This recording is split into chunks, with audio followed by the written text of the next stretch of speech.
इस मूवी की कहानी शुरू होती है बेडी से। और बेडी एक यूट्यूबर था जो कि फैंस की डिमांड पर चैलेंजेस पूरा करता था। बेडी था तो बहुत ही पॉपुलर है, लेकिन उसकी एक गलत वीडियो की वजह से फैंस उससे नाराज हो जाते हैं और बेडी की पॉपुलैरिटी कम होने लगती है।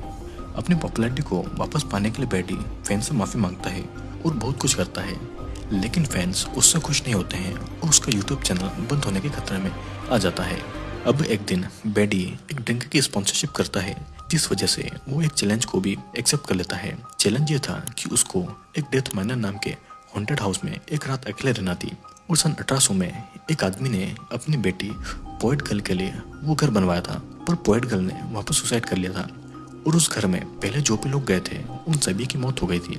और अगर बेडी उस चैलेंज को हार गया तो बेडी स्पॉन्सरशिप के सारे पैसे लौटा देगा। उस हॉन्टेड हाउस में जाने से पहले बेडी घोस्ट से बचने के लिए कुछ चीजें साथ में ले जाता है। अब रात को कुछ ही टाइम में बेडी उस हॉन्टेड हाउस को ढूंढ लेता है। साथ ही वो लाइव स्ट्रीम भी कर रहा था। डर के मारे वो कहीं भी भाग न जाए और इसीलिए वो अपनी कार के इंजन का नट फेंक देता है। बेडी घर के बाहर कुछ कैमरा लगा देता है। अब घर के अंदर जाकर डोर को बंद करके वो उसकी चाबी फ्लोर के नीचे फेंक देता है। वो चैलेंज पूरा करने के लिए बेडी ये सब कर रहा था, लेकिन फिर भी फैंस बेडी का मजाक बना रहे थे। अब एक रूम में जाकर बेडी सारे रूम को दिखा रहा था कि साथ ही कौन से रूम में क्या क्या हॉन्टेड एक्टिविटी हुई है, वो सारी स्टोरीज भी बता रहा था। और फिर एक रूम में कैमरा लगाकर बेडी सीढ़ियों से ऊपर के उस रूम में जाता है जहाँ पर पोएट गर्ल ने सुसाइड किया था, और वहाँ भी वो एक कैमरा लगा देता है। बेडी फिर एक दूसरे रूम में जाता है और उस रूम को वो सेफ रूम कहता है, क्योंकि उस रूम में आज तक कुछ भी हॉन्टेड एक्टिविटी नहीं हुई थी। उस रूम में एक अलमारी थी और व्यूअर के कहने पर बेडी उस अलमारी को खोलकर देखता है जहाँ पर एक सिंबल था। बेडी उस रूम में अपना लैपटॉप खोलता है ताकि वहाँ पर लगा के कैमरा के व्यूज को वो देख पाए। बेडी फिर पोएट गर्ल की कहानी बताने लगता है। पोएट गर्ल जॉन नाम के एक लड़के से प्यार करती थी। दोनों एक साथ बोस्टन सिटी जाने वाले थे, लेकिन उससे पहले ही जॉन की मौत हो गई। जॉन के मरने के बाद पोएट गर्ल खुद भी मर गई और लोगों के मुताबिक पोएट गर्ल यहाँ पर लोगों को मारकर उनकी सोल को कलेक्ट करती है, ताकि पोएट गर्ल को जो फैमिली नहीं मिली है वो उस फैमिली को बना पाए। मतलब कि इस घर में मरे हुए सभी लोगों की आत्मा यहीं पर फंसी हुई है। बेडी के व्यूअर बोर हो रहे थे, तो इसलिए बेडी पोएट गर्ल के रूम में जाकर उसकी आत्मा को बुलाने लगता है। तभी उसे कुछ आवाज़ सुनाई देती है, तो वापस उसे सेफ रूम में जाता है। रूम में आकर बेडी लैपटॉप में देखता है कि कॉरिडोर में एक आत्मा घूम रही है और वीवर बेडी को कॉरिडोर में चेक करने का बोल रहे थे। पर बाहर जाते ही उसे फिर से कुछ आवाज़ सुनाई देती है, तो वो सेफ रूम में आकर डोर बंद कर लेता है और डर के मारे उसे सिंबल टूट जाते हैं। तभी वहाँ पर एक लड़की आती है जिसका नाम लिंजी था और वो खुद को बेडी की फैन बताती है। और पता नहीं कैसे लिंजी ने बेडी की लोकेशन ढूंढ ली थी और वो बेडी के साथ यहाँ पर चैलेंज को पूरा करना चाहती थी। बेडी लिंजी को अपने साथ में नहीं रखना चाहता था, लेकिन ऑडियंस के कहने पर लिंजी को वो अपने साथ में रख लेता है।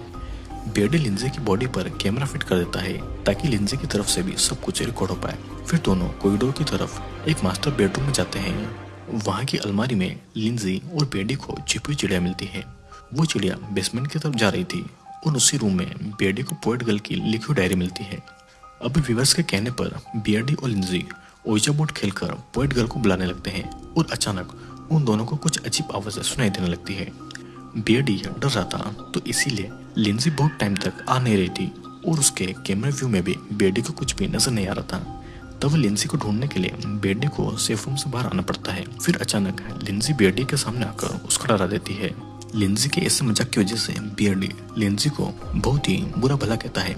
तभी लिंजी बेडी के गले पर बाइट करती है और अपनी जान बचाने के लिए लिंजी के गले पर बेडी एक लकड़ी के टुकड़े से हमला कर देता है, जिससे कि लिंजी वहीं पर गिर जाती है। अब सेफ रूम में वापस आने के बाद बेडी वीवर से पुलिस को कॉल करने के लिए कह रहा था और उसे लग रहा था कि उसने लिंजी को मार दिया है। फिर कुछ टाइम के बाद में कॉरिडोर में बेडी जाकर ये देखता है कि लिंजी वहाँ पर नहीं है और वहाँ पर बस खून पड़ा हुआ है और पास ही के रूम में उसे किसी के होने का एहसास हो रहा था, तो इसीलिए बेडी सेफ रूम वापस आ जाता है। रूम में आने के बाद में बेडी लैपटॉप में देखता है कि कॉरिडोर के पास ही पोएट गर्ल की डेड बॉडी लटकी हुई थी और अभी के लिए बेडी वहां से बाहर भी नहीं जा सकता था, क्योंकि पोएट गर्ल की डेड बॉडी रास्ते में ही लटकी हुई थी। बेडी को लग रहा था कि वो इसी हॉन्टेड हाउस में मर जाएगा। तभी बेडी को एक ऑडियंस से पता चलता है कि वो सिंबल घोस्ट से ह्यूमन को प्रोटेक्ट करता है, तो इसीलिए उस रूम को सेफ कहा जाता है और उस सिंबल को बेडी ने खुद ही तोड़ दिया था। जिसे जानकर बेडी को बहुत ही गुस्सा आता है और मजबूरी में बेडी बाहर निकलने के लिए कॉरिडोर की तरफ जाने लगता है। तभी पोएट गर्ल उसे पकड़ लेती है और डर के मारे बेडी बेहोश हो जाता है। पोएट गर्ल बेडी के नाक में उंगली करके उसको जगा देती है और बेडी होश में आकर पोएट गर्ल को सीढ़ियों से नीचे धक्का दे रहा था और फिर बेडी अपनी नाक से पोएट गर्ल का नाखून निकाल देता है। फिर वो मेन डोर के पास में आता है, लेकिन उस डोर की चाबी उसी ने फ्लोर के नीचे फेंक दी थी। बेडी चाबी ढूंढता है, लेकिन डोर की चाबी की जगह पोएट गर्ल के एक बॉक्स की चाबी उसे मिल जाती है। बेडी बॉक्स को खोलकर देखता है तो उसमें पोएट गर्ल की फोटो थी और उस फोटो से हमें पता चलता है कि वो पोएट गर्ल और कोई नहीं बल्कि लिंजी थी। उसी बॉक्स में बेडी को पोएट गर्ल की एक कटी हुई उंगली भी मिलती है और बेडी को वहाँ पर एक रस्सी भी मिलती है। अब व्यूअर्स के कहने पर बेडी ऊपर के रूम की तरफ जाता है ताकि रस्सियों की मदद से वो विंडो से निकल पाए, लेकिन रास्ते में बेडी को बहुत सारे लोग डराने लगते हैं और तब बेडी डरकर उसे सेफ रूम के अलमारी में आ जाता है। अब बेडी को एक पैरानॉर्मल एक्सपर्ट से ये पता चलता है कि ओइजा बोर्ड गेम खेलकर उसने अपनी सोल पोएट गर्ल को देने का प्रॉमिस किया है और अब पोएट गर्ल उसको नहीं छोड़ने वाली थी। और तभी वहाँ पर पोएट गर्ल आकर उसको डरा देती है। बेडी रूम से भागकर पास की विंडो से घर के बाहर जंप लगा देता है, लेकिन पैर पर चोट लगने के कारण वो ठीक से चल नहीं पाता है। बेडी कार का नट ढूंढने में लग जाता है और उसको कार के नट मिल जाते हैं, लेकिन वहाँ पर एक भूत को देखकर बेडी डर के मारे वहाँ से भाग जाता है। और तभी बेडी को एक पुलिस दिखती है। बेडी पुलिस को देखकर खुश हो ही रहता है, तभी उसे पता चलता है कि वो पुलिस भी एक घोस्ट है जो कि बेडी पर हमला कर देता है। अब किसी तरह बेडी कार के अंदर बैठ जाता है और बेडी अपना टैबलेट खोलता है। वहाँ पर एक ऑडियंस उसको एडवाइस देती है कि उसे एक प्रोटेक्शन बनाना होगा ताकि वो जिंदा बच जाए, लेकिन उसके लिए बेडी को पोएट गर्ल की कोई भी बॉडी पार्ट चाहिए होगी। अब उसी टाइम उस पुलिस का घोस्ट बेडी पर हमला करता है और बेडी एक टॉय गन से पुलिस के घोस्ट को मारता है, लेकिन तब तक बेडी का टैबलेट टूट चुका था और अब वो अपनी ऑडियंस के साथ में बातें भी नहीं कर पा रहा था, जिससे कि अब अकेला पड़ने की वजह से बेडी रोने लगता है। तभी बेडी को पोएट गर्ल की डायरी के बारे में याद आता है और उस डायरी में बहुत सी पोएम लिखी हुई थी, जिसमें लिखा हुआ था कि एक परफेक्ट इंसान ही उन पोएम को पढ़कर उसकी आत्मा को मुक्ति दिला सकता है।